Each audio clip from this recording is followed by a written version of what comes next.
Jadi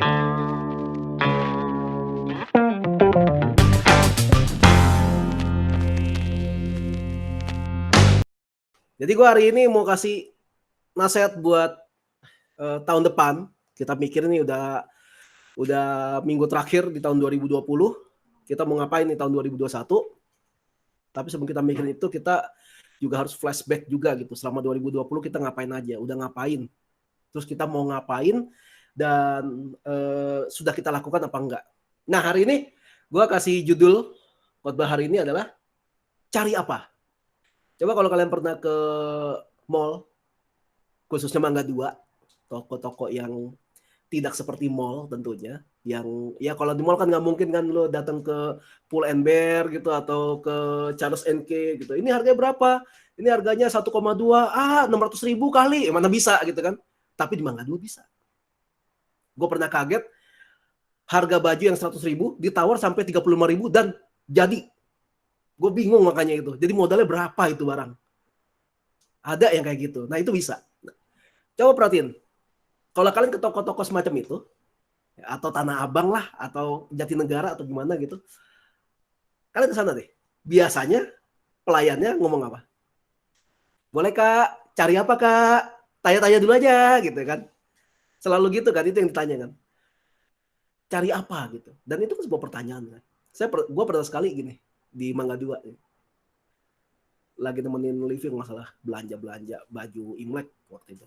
Terus ada satu mbak-mbak yang jaga ngomong kayak gitu ke gue. Nah, jiwa iseng gue kumat. Jiwa iseng gue kumat kan. Akhirnya waktu ditanya, karena udah dari toko lantai bawah sampai lantai atas begitu semua. Boleh kakak, cari apa kakak gitu semua. Akhirnya gue iseng. Kan ada satu toko gituin gue. Pas sampai depan gue dia bilang gini.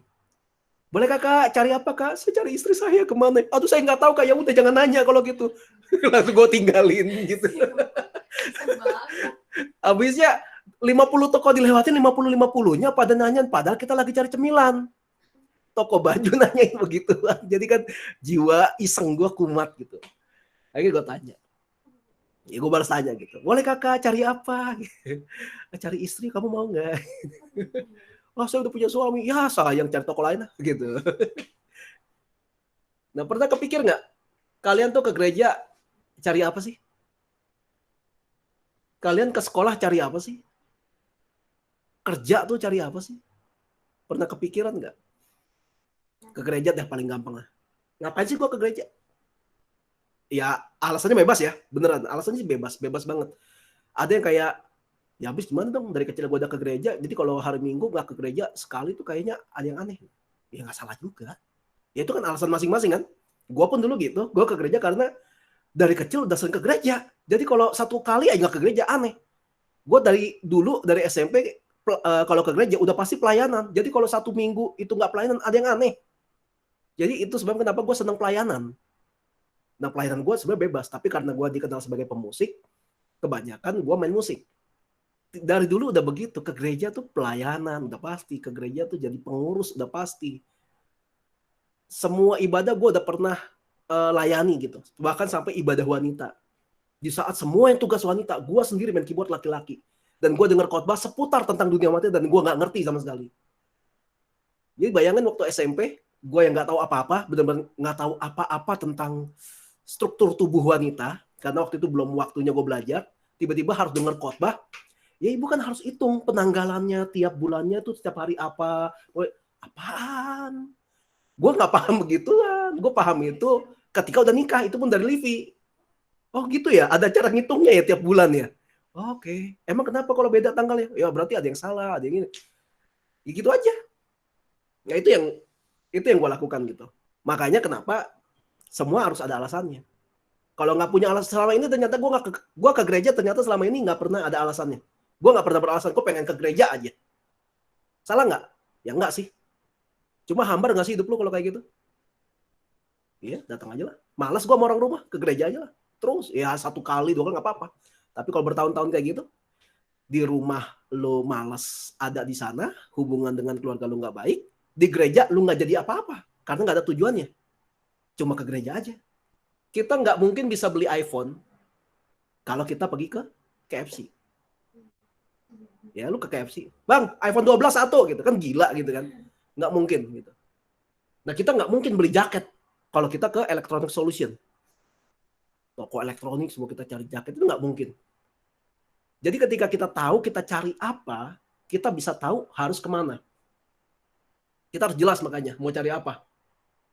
Baru setelah itu kita bisa tahu kemana kita harus pergi. Kalian ke gereja cari apa? Terserah sih motivasinya kalian mau cari apa, tapi gue cuma mau kasih tahu gini, gereja tidak bisa menyediakan semua yang kalian cari. Nggak bisa. Gereja manapun, gereja itu nggak akan bisa memenuhi semua hal yang kamu cari. Di home, kalian mau cari Tuhan? Bisa. Di home, kalian mau cari tahu tentang pengetahuan tentang firman Tuhan? Bisa. Karena diajarin terus kan, apalagi di Tuti kan. Di Tuti kan kita gibah terus ya, gitu ya. Makin tahu gitu. Cara cepat untuk menangkap itu dengan cara menggibah emang. Gue baru temuin itu. Mau cari saudara rohani untuk support system? Bisa. Ke home. Kita bisa sediain itu semua, karena memang itu arah pelayanan dari home. Memang. Tapi kalau ke home, mau cari ibadah yang mewah, nggak bisa. Ya lu lihat aja di mana mewahnya. Tinggal kasih kandang domba aja udah nih. Langsung kayak tempat kelahiran Yesus. Mau cari artis-artis undangan yang ke gereja biar lu bisa selfie gitu kan, ketemu sama kakak ini, nggak bisa dia. Haram buat gua. Ngundang artis buat banyak-banyakin jemaat, gua nggak, haram buat gua. Akhirnya Yesusnya kesingkir dong. Orang datang ke gereja rame, gara-gara apa? Ada artis, bukan karena ada Yesus. Mau cari pengkhotbah terkenal buat khotbah di home? Nggak bisa. Gua undang pengkhotbah dari luar ke home itu karena untuk ngisi kekurangan gua, yang gua nggak bisa bantu ajarin di sini, tapi gua tahu temen gua ini bisa, gua akan undang dia.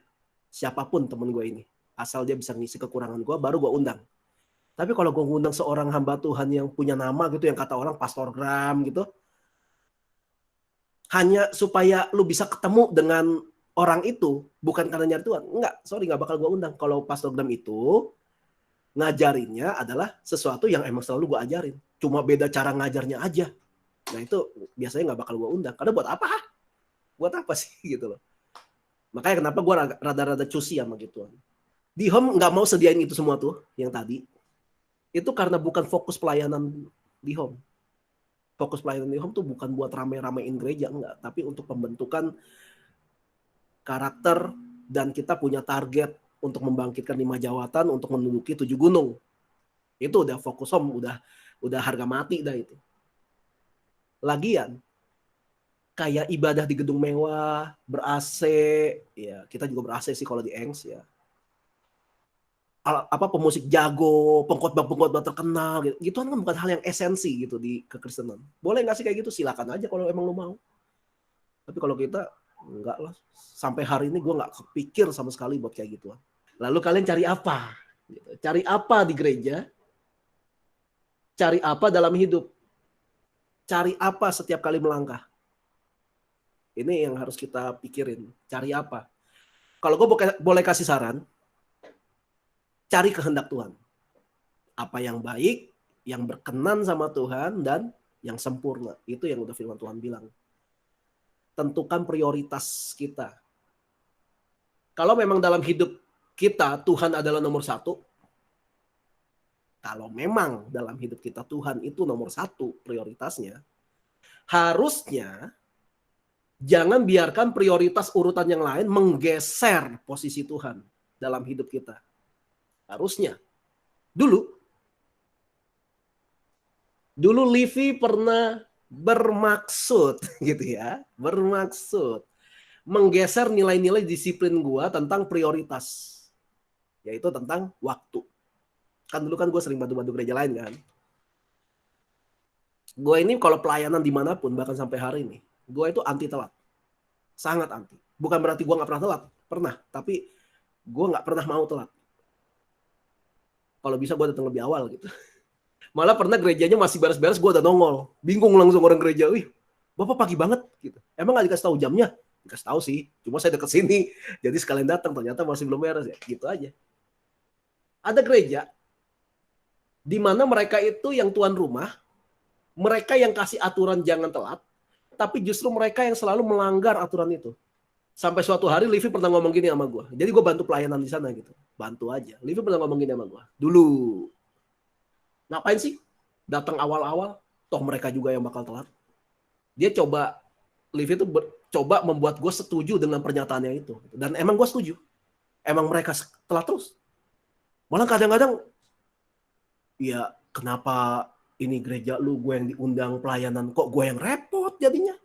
Ada yang sampai kayak gitu tau gak? Dan gue setuju mereka itu telat. Gue setuju kalau mereka itu para pelanggar aturan yang mereka buat sendiri. Tapi mohon maaf, gue nggak mau menggeser prioritas Tuhan dalam hidup gue. Tuhan tetap nomor satu buat gue. Gue nggak akan biarin satu orang pun menggeser nilai itu, termasuk istri gue. Gue nggak akan menggeser nilai-nilai itu. Gue tetap datang awal, gue tetap bangun pagi buat persiapan, karena gue udah naruh prinsip, kalau gue pelayanan dimanapun, gue sedang melayani pekerjaan Tuhan yang sudah dipersiapkan. Urusan yang lain telat, gue nggak peduli. Karena gue lebih pentingin Tuhan. Bukan urusan gue lah yang lain itu telat gitu. Yang penting guanya jangan telat. Karena mereka telat juga punya alasan sendiri kan. Sekarang, Livi sering ngebales gue pakai kata-kata itu kalau ngejob.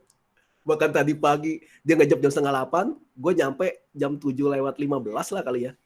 Kamu mau aku turunin di lobi atau ikut ke basement? Lobi aja. Soalnya hairstylist udah datang. Kan mulai 7:30, masih lama. Ngapain buru-buru? Yang kamu kan tahu, kalau aku tuh paling gak suka telat. Aku masih harus mau beres. Ya siap. Selesai. Gue yang dibalas sekarang. Nah kalian bisa lihat dari ibadah family gathering tiap minggu. Emangnya gue peduli kalau ada yang telat? Ada. Gue gak peduli ada yang telat. Gue gak peduli kalau cuma gue dan Livi yang ada di sini gitu, yang lain pada telat. Misal andai kata Koko gak jemput kalian gitu, kalian datang sendiri. Gue gak peduli. Pokoknya jam 1 ibadah, jam 1 gue mulai. Kenapa? Yang tahu ibadah kita mulai jam 1 bukan cuma kita. Tuhan juga tahu. Dan kita kan ibadah untuk mengagungkan Tuhan. Loh kok Tuhan disuruh nunggu cuma gara-gara ada manusia telat? Berarti kita sedang menggeser prioritas Tuhan tuh, kayak Tuhan tar dulu ya, ini tunggu orang dulu biar ramai dulu nih. Lah kita yang ngatur Tuhan. Jadi lu datang tuh buat apa? Buat Tuhan atau buat orang lain? Makanya ini yang gue nggak bisa toleransi. Bodoh amat, nggak ada siapa-siapa, gue mulai. I don't care. Dulu awal-awal buka Tutti Frutti berdua doang kan, mulai kita sih berdua. Gue nggak terlalu peduli kalau sampai ada yang telat, gue tetap harus mulai on time. Gue gak mau bikin Tuhan gue nunggu. Gue gak mau. Urusan kalian semua kalau kalian yang justru malah bikin Tuhan nunggu. Seolah-olah kalian lebih penting dan mulia daripada Tuhan. Kan komitmennya di situ. Komitmennya kan ibadah minggu. Ibadah gak pernah berubah hari sama jamnya. Setiap minggu jam 1 siang. Gak pernah berubah. Kalaupun ada perubahan jam pasti dikabarin jauh-jauh hari. Tapi kenapa bisa terlambat? Kita udah ulang tahun home yang ke-1, berarti udah 1 tahun, udah 12 bulan dan 56 minggu. Masih suka telat. Ada yang aneh kan? Apalagi yang tiap minggu telat. Ya kan? Betul dong, kalau sekali-sekali kan masih kayak mungkin kenapa. Tapi kalau tiap minggu, ada yang aneh dong. Sekali lagi, nggak cuma di sini kan? Di gereja lain pun banyak orang-orang yang kayaknya kalau nggak telat tuh kurang afdol gitu hidupnya. Masalahnya mereka yang suka telat ini kadang-kadang mereka itu yang punya pelayanan penting di situ. Ada yang pemegang kunci gereja datangnya telat. Ada. Kita sampai nunggu pas buka pintu langsung kelabakan karena sound system harus nyalain dulu. Alat musik harus di-setting dulu. Ada aja yang kayak gitu. Padahal tiap minggu nggak pernah berubah. Jam ibadahnya, hari ibadahnya, tempat gerejanya nggak pernah berubah padahal. Tapi bisa telat. Makanya ada yang aneh kan. Gue sih nggak masalahin apapun alasan orang-orang yang telat. Mau di home kek, mau di gereja lain kek. Karena itu kan urusan masing-masing pribadi ya. Mereka punya alasannya sendiri gitu. Siapa tahu nih sekarang nih Cindy belum nongol nih. Siapa tahu dia sebenarnya udah sadar kalau dia telat, cuma dia lagi sibuk ngurusin Iora gitu kan. Wah, Iora apa boker, belum dipakai popok udah boker, jadi ngerembes kemana-mana, ke celana, keranjang gitu kan. Ya Allah, gitu. Ya Allah ya telat ya, gitu. Yosi aja juga cuma bantu doa gitu, Tuhan bantu istri saya Tuhan, ya Allah gitu. Tapi gue belum bisa ibadah gitu kan. Si Marwan belum selesai joget, ya udah telat nih, ya Allah gitu. Ya, gue nggak tahu, kita nggak tahu alasan mereka masing-masing. Gue nggak mau kita semua punya mental tuh yang kayak apa terlalu gampang ngejudge. Lu telat mulu, lu gini, kenapa nggak coba nanya dulu sih? Lu telat kenapa? Gak apa-apa, tiap minggu tanyain terus, lu kenapa? Gitu aja terus, gitu kan? Karena ketika kita ngejudge orang, ternyata orang itu alasannya sangat kuat banget. Sampai dia telat, nanti kita yang malu, nanti kita yang bersalah. Kalau kita terlalu mudah ngejudge orang.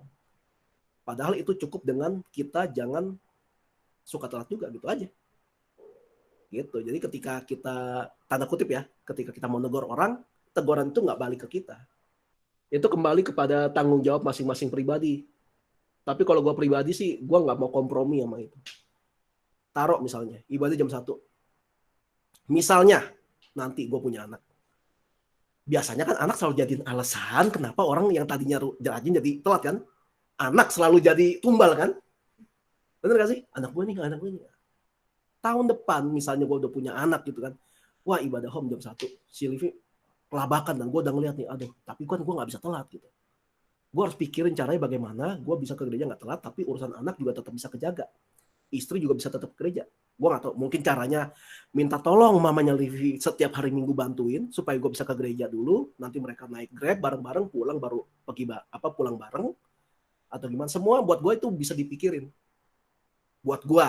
Walaupun gue belum punya anak nih sekarang nih. Kesannya kayak gampang ngomong gitu kan. Tapi gue emang suka mikir. Gimana caranya dengan cara yang lebih mudah tapi hasilnya sama.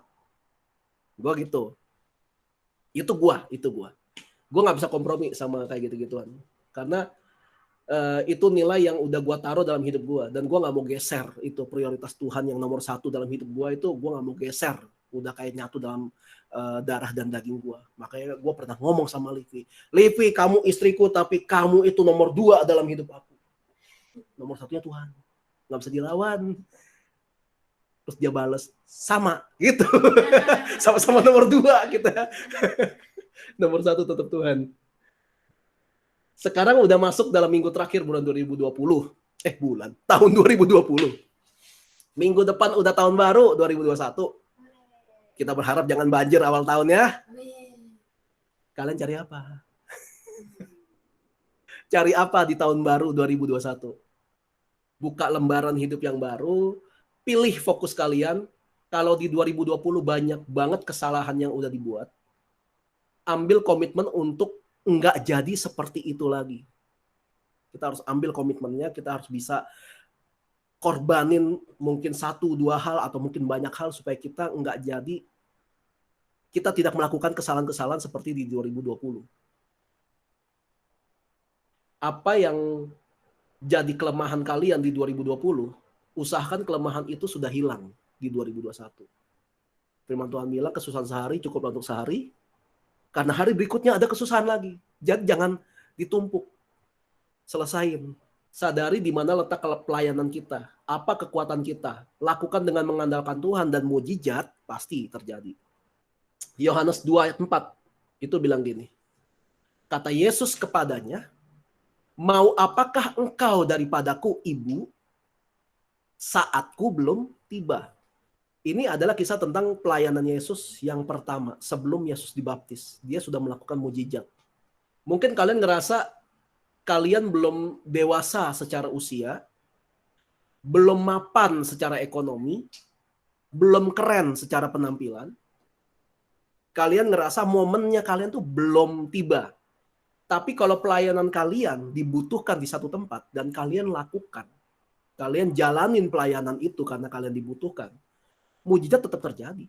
Mujizat Yesus yang pertama kali ada dalam sebuah pernikahan di satu kota namanya Kana. Mujizat apa? Mengubah air jadi bakso. Anggur. Ya. Bakso. Jauh ya. mengubah air jadi anggur. Air yang dipakai itu air di tempayan yang buat cuci kaki.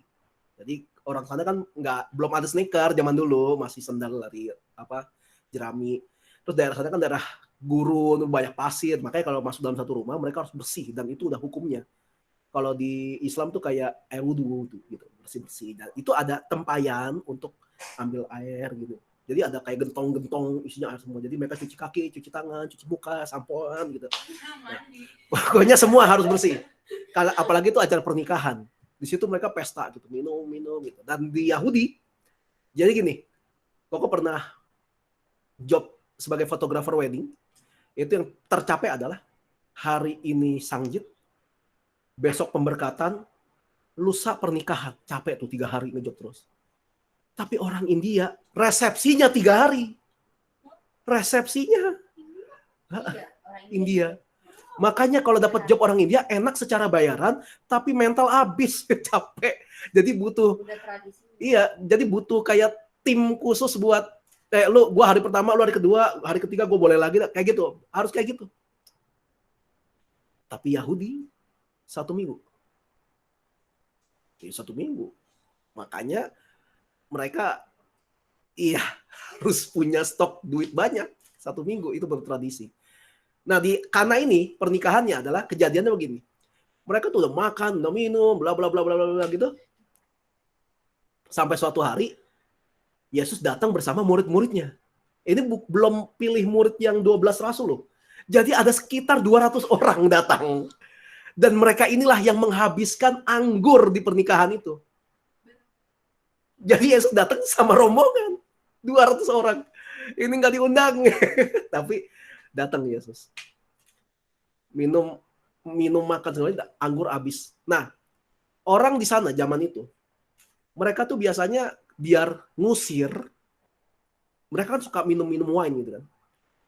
Supaya orang ini bisa diusir secara halus, mereka itu tuan rumah yang punya acara pernikahan, mereka sediain wine gitu, anggur-anggur yang enak dulu, yang kualitasnya bagus dulu di hari pertama. Hari kedua oke, 3 oke, hari keempat udah mulai turun nih kadarnya. 4, 5. Lama-lama yang buruk gitu, wine yang kayak hambar gitu kayak. Chef Juna. Cuy gitu, hambar. Biar ngusir. Nah, waktu itu ini anggur yang ini aja, ternyata anggur yang hambar aja habis. Dan kemungkinan besar yang nikah di Kana ini ada hubungan saudara dengan Maria, ibu Yesus. Makanya kenapa Maria sampai repot manggil Yesus. Sus, yes. Gitu.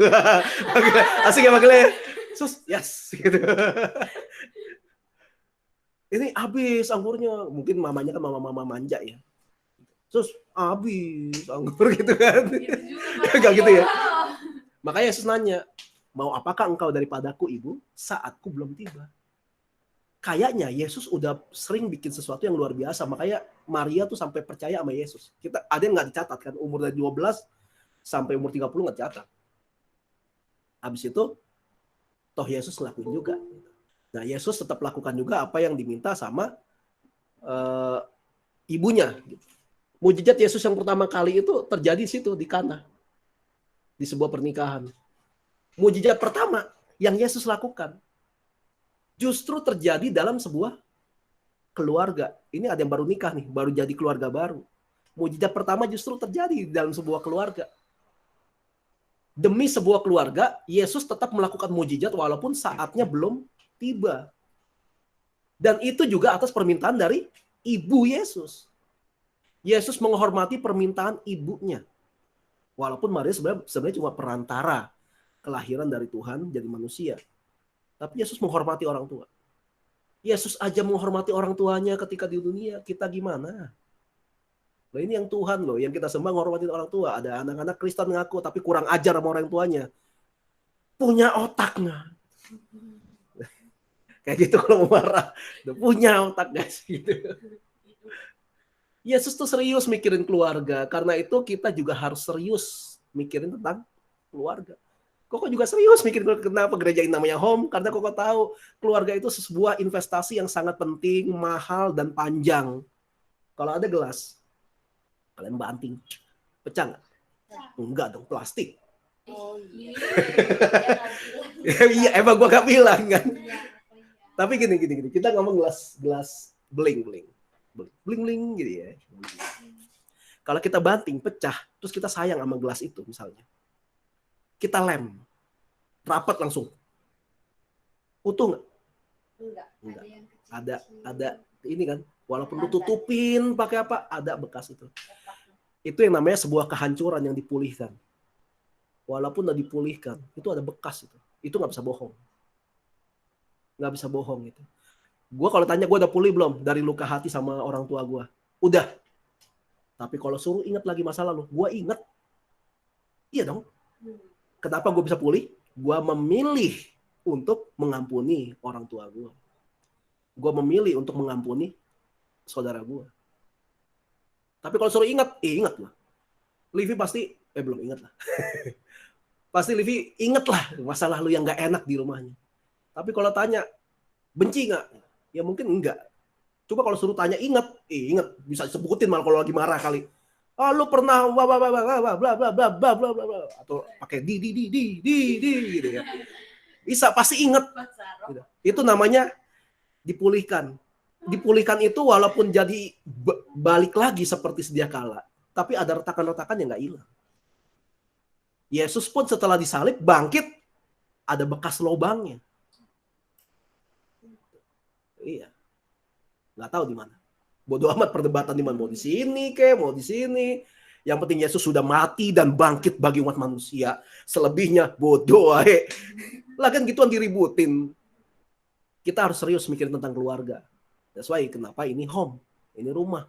Sebagai satu tubuh Kristus yang paling kecil, yaitu sebuah keluarga sebelum jadi dampak yang bagus di luar sana. Kita harus serius mikirin keluarga. Baik itu keluarga inti kita, atau juga keluarga dalam komunitas. Supaya bisa terjadi mujizat dalam keluarga tiap-tiap orang yang ada di sini, yang jadi member di sini. Dan nanti jadi kesaksian bagi banyak orang. Gue sampai hari ini masih suka kebayangin yang kemarin ada anak sekolah bunuh diri itu. Yang anak sekolah yang waktu itu kok cerita. Sampai sekarang masih suka mikirin loh. Seandainya dia ketemu gue gitu, sediain ya gue sediain kuping buat lo. Gue gak bisa bantu nih. Tapi gue sediain kuping buat lo. Gue kasih waktu buat lo ngomong-ngomong terus. Lo mau ngedumel apa gue dengerin. Lo benci orang tua lo gitu. Lo marah sama orang tua lo gitu. Lo mau kabur. Kabur sini gue tampung di sini. Tapi jangan lama-lama. Lah iya dong. Masa kalau lama-lama berarti gue menyetujui kalau dia kabur aja di rumah. Enggak dong. At least ada pihak pertama yang dia datengin ketika dia ada masalah, tapi orang pertama itu tidak menghancurkan hidup dia. Beneran, mendingan gue tampung. Orang yang udah marah, udah kalap, nggak bisa mikir. Jangan suruh mikir. Jangan, terima aja udah. Ketika udah adem, dengan cara ya paling gampang bikin orang adem gimana? Kasih makan. Biasanya tekanan darah tidak di kepala gitu, ke lambung. Karena dia stres, aduh gila. Jadi nggak panas kepala gitu. Baru ngomong. Kenapa lu sampai kabur dari rumah? Gitu. Kalau mau jadi wadah yang baik, jangan takut untuk terima orang. Apalagi itu orang yang kita kenal ya. Makanya kenapa kemarin minggu lalu gue bilang terima, kemudian ubah. Apalagi kalau orang ini masih belum tahu tentang apa-apa tentang firman Tuhan, tentang pembentukan gambar diri, itu jangan dipaksa langsung harus ngerti, enggak. Sakit hati, tambah parah gitu sakit hatinya. Di situ pelayanan kita. Makanya bangun hubungan yang baik, jangan jauhi pertemuan ibadah, jangan musuhan sama teguran. Kalau ditegor dan emang benar lu yang salah, terima. Kritikan itu bagus. Kritikan itu bagus. Walaupun kadang-kadang ada kritikan yang nggak benar. Pernah nggak sih kalian dikritik, ditegur untuk suatu hal yang kalian nggak lakuin? Gue sering. Kalau misalnya orang ini adalah gue tahu dia siapa dan bisa gue balikin. Tapi kalau orang ini adalah yang ini siapa? Terima aja udah. Terus lu pikir, emang dia ngomong kayak gitu, gue kayak gitu ya? Nggak kayaknya. Ya udah, bodoh. Nggak rugi kan kita kan? Ya udah biarin aja. Nggak usah banyak ngebela diri gitu. Bangun hubungan yang baik. Kalau bingung caranya bangun hubungan gimana? Gampang. Tiru aja yang gue lakuin. Atau tiru yang si Novi lakuin. Hai Ci, gimana kabar Cici? Baik, oke Ci, dah, udah selesai. Gitu aja. Jangan jauhi pertemuan ibadah. Karena kalian kalau jauhi pertemuan ibadah, dari mana kalian bisa tahu dapat nilai-nilai kerohanian yang baik? Apalagi kalau malas baca Alkitab. Lebih parah lagi kan? Tahu dari mana? Dan jangan musuhi teguran. Jangan musuhan sama teguran. Kelemahan kalian hari ini bisa jadi kekuatan kalian di masa depan. Kekurangan kalian hari ini bisa jadi kelebihan kalian di masa depan. Teman-teman kalian di sini hari ini bisa jadi keluarga kalian di masa depan. Jadi kalian cari apa? Kalau kalian hanya cari pemuasan diri untuk ego kalian, kalau kalian mau cari pengakuan dari orang lain tentang diri kalian, kalau kalian mau cari pembenaran-pembenaran buat diri kalian, dan kalian nggak mau cari Tuhan, kalian nggak mau cari kebenaran, ya kesalahan-kesalahan di tahun-tahun sebelumnya akan terus terulang di masa depan. Akibatnya begitu aja terus, nggak akan ada perubahan. Tapi kalau pengen berubah, ada yang harus dibayar, ada yang harus dilakukan. Anak kecil, anak bayi, Iora, dia belum 1 tahun. Lihat nih nanti, ketika dia masuk umur 1 tahun, umur 3 tahun, kalian pasti akan dengar kabar kalau Iora demam. Kenapa? Karena emang itu tandanya kalau tinggi badan bertambah, gigi mulai tumbuh. Emang begitu. Ketika kalian masuk usia-usia yang mulai lebih gede, ini usia 8 tahun, usia 10 tahun, kalian akan mengalami namanya sakit gigi karena ada gigi susunya harus dibuang, harus dicabut. Kalau nggak dicabut, numpuk gigi lama sama gigi baru. Itu yang terjadi kan. Makanya kalau pengen ada perubahan, biasanya ada yang harus dibuang. Kalian mau 2021 ada perubahan yang baik, coba pikirin. Ada hal-hal di 2020 yang mungkin harus kalian buang. Apa? Makanya gitu kan, apa? Egois kah? Ketidakpedulian kah? Kemalasan? Selfish apa sih? Mikirin diri sendiri ya? Nggak mau mikirin orang lain. Pokoknya yang penting gua dulu. Pokoknya yang penting gua kenyang dulu, yang lain bodo amat. Yang penting gua happy dulu, yang lain bodo amat. Kalau emang mau berubah, yang gitu tuh harus dibuang. Bisa nggak duluin orang lain? Kalau emang mau berubah. Tahun ini kalian udah dapetin nih semua nih. Tapi tahun depan, kalian cari apa?